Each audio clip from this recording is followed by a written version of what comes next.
Morning guys, gagawa ako ng kakaibang coleslaw guys. So meron ng salt and pepper dyan, may red onion at saka may trail mix. Pag sinabing trail mix, iba-ibang klaseng nuts pinagsama na. So kasama na rin dyan ang raisins at saka dried cranberries. So ilagay na natin ang dressing yan.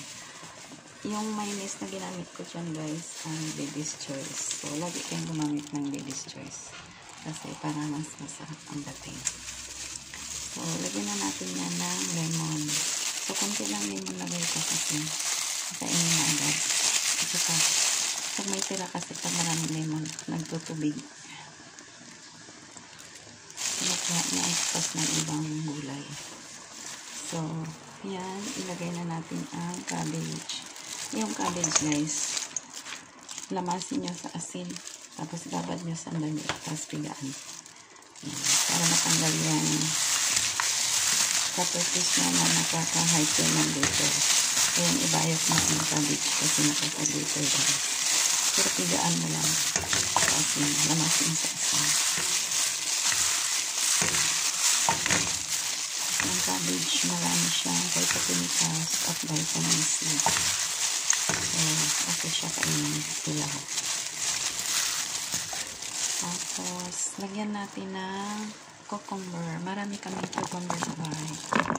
Or pipino sa Tagalog. So, yan. Maraming cucumber. Kailangan natin gamitin. So, ihalo na lang natin dyan sa coleslaw.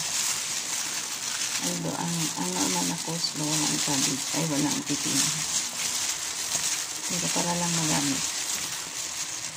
Nasisira. Ang pipino pag matagal sa rep guys, mapait.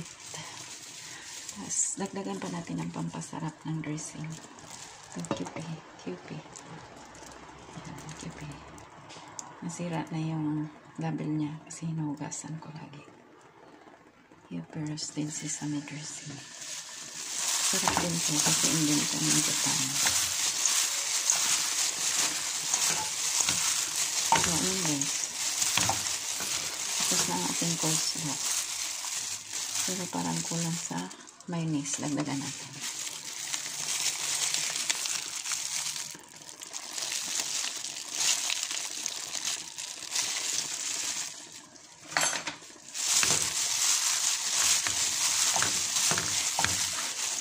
So, okay na siguro yan. Kasi hindi pwede mag-sobra. Dahil elderly ang kakain.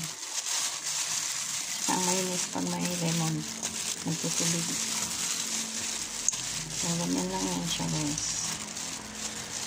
I think masarap na siya. Adjust na lang natin mamaya. So, thank you so much guys for watching. Sana mag-subscribe kayo. Thank you so much. I love you all.